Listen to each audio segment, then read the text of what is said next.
Dofus Touch. Imagine a fully realized MMORPG, yet accessible on your phone? With thousands of unique areas, a sprawling bestiary, dozens of professions, and 15 unique asymmetric classes. Now, I know most of my audience primarily plays MMORPGs on desktop or laptop computers, as do I, yet I hope to convince you that Dofus Touch is not a mobile port, yet a bona fide mobile MMORPG. In this video, we will cover its gameplay style, newbie experience, and monetization. Plus, I have founder packs to give away, so watch to learn how to win. MMOs, or even multiplayer RPGs, have occasionally been translated into the mobile space successfully. Old school RuneScape, Albion Online, and Genshin Impact all come to mind as premier examples, showing that the mobile platform can and does support authentic MMORPG gameplay. Dofus Touch is no different. Controls are intuitive, the design direction is gorgeous, and the soundscape compelling. Admittedly, I was skeptical when Ankama, the MMO's developer, reached out to me to highlight the release of its new servers, events, and celebration around its relaunch. However, since I am very fond of their other MMO, Wakfu, I decided to give it an honest shot.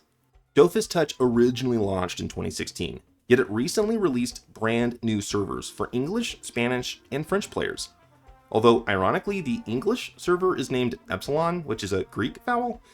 Anyways, the economy is fresh, and the world vibrantly populated. For clarification, Dofus Touch is an entirely separate MMORPG from Dofus or Dofus Retro. While Dofus Touch is in the same conceptual universe as Dofus, it's closer to classic and retail WoW than RuneScape, in that the former separates the experience between PC and mobile, whereas the latter combines them. I tried to test where this mobile version of Dofus fell short, and from an MMORPG perspective, it's more MMO than some of its desktop competitors. Plus, it's completely free to play, with no feature nor content locked behind a paywall. Plus, installing the game is easy, and you can even begin playing on a guest account. A cool feature is that you can preload areas before playing to reduce load times if your device has sufficient storage. If you already have an Ankama account, you can log in. The Newbie Experience is quick, informative, and to the point. Dofus Touch does a great job teaching players the basics of gameplay while teasing more advanced features to learn through self-study. It's a strategy game, much like Final Fantasy Tactics, so every choice during combat matters. Before choosing a class, you answer a series of questions whose answers will recommend one of 15 unique classes.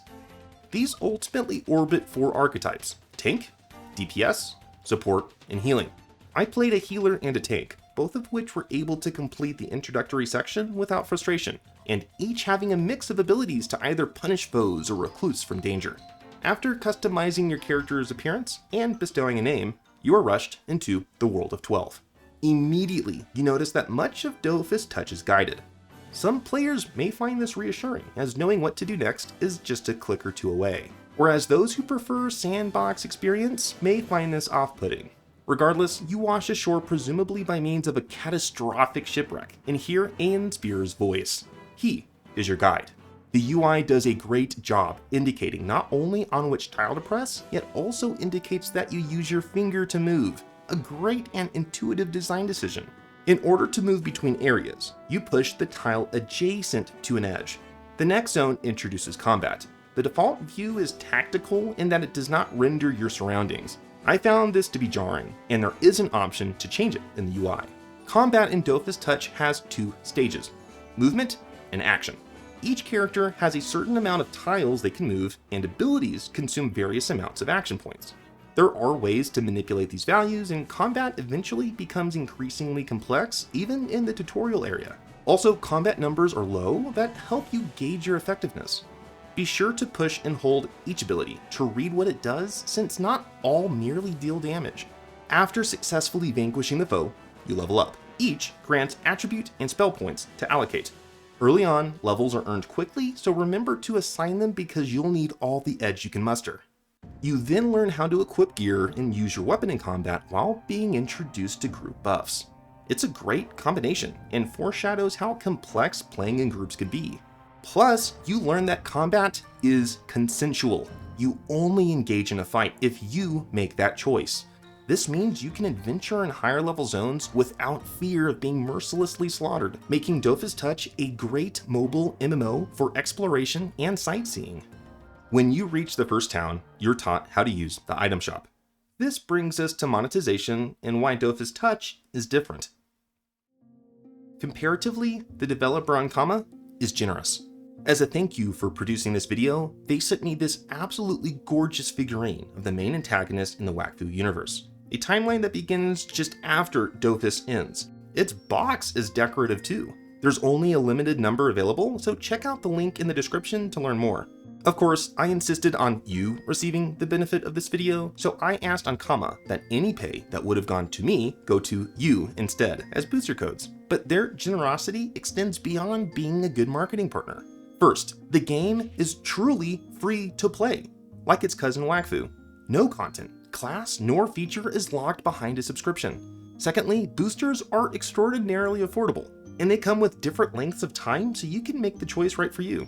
With that said, since PvP does exist within Dofus Touch, and since there are experience boost and equipable items in the item shop, one could legitimately argue that there is some degree of pay to win. However, these items are not relevant in the endgame, and more important than your gear is how you leverage the game's mechanics in combat. Plus, experience boost can also be construed as a catch-up mechanic too for people like me with a career and family.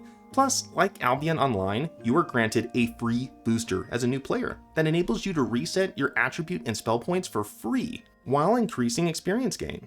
Back at town, you are given the opportunity to change into other classes and try out their abilities at various level ranges. I love this feature, and I think every MMO should implement something like it. It doesn't punish you for choosing a class that simply doesn't suit your preferred playstyle. It's also here that you talk to various NPCs, learn how the quest system works, and how interacting with the world functions. 2 tips. Read the quest dialogue, otherwise you will become confused. And 2. Pulsing items in the world simply mean that you can interact with them. It may or may not be related to a quest. Afterwards, you are sent to another island that, by doing so, teaches you how fast travel works. Zaps are like waypoints in Guild Wars 2, you must first discover the zap in order to use it. Moreover, this island introduces you to dungeons in Dofus Touch. They have a series of rooms featuring combinations of various mobs, each of which having strengths and weaknesses for you to avoid or exploit. Moreover, it's here that you learn about the optional challenges you can complete during combat for extra bonuses, like defeating a certain foe last or having 1 movement point at the end of your turn. If you can complete them, they're worth doing, yet you can ignore them too. Accessing dungeons require keys that are looted from mobs in the area, and if you defeat the last boss, extra loot and experience are yours. Bosses usually have fun mechanics to learn, and the graphical experience of fighting each is fulfilling. It's at this point that you are invited to explore the wider world of Dofus Touch. After accessing the main city, you learn how to gather materials, craft items, and sell your loot to amass riches. Now the wide world is literally at your fingertips, and gameplay begins to open like a blossoming flower. It thus blends theme park direction with sandbox flexibility. The world is yours to explore and conquer. But playing a complex MMORPG on a phone has its challenges. First, it would be great if the UI had a way to be minimized, and if there is, I couldn't figure it out. A veteran can inform us in the comments, as it took up a huge portion of the screen. Moreover, sometimes it was hard to select a small item since I'm using my fingertip to select instead of a more precise mouse cursor. But honestly, these are my only complaints, and it's possible both are my fault. On average, people tend to enjoy Dofus Touch, and I think you may too. And to help you on your journey, anyone who comments below will be automatically entered into a raffle to receive a range of boosters that will help you. Simply comment why you look forward to playing Dofus Touch, and I'll be in contact with the winners.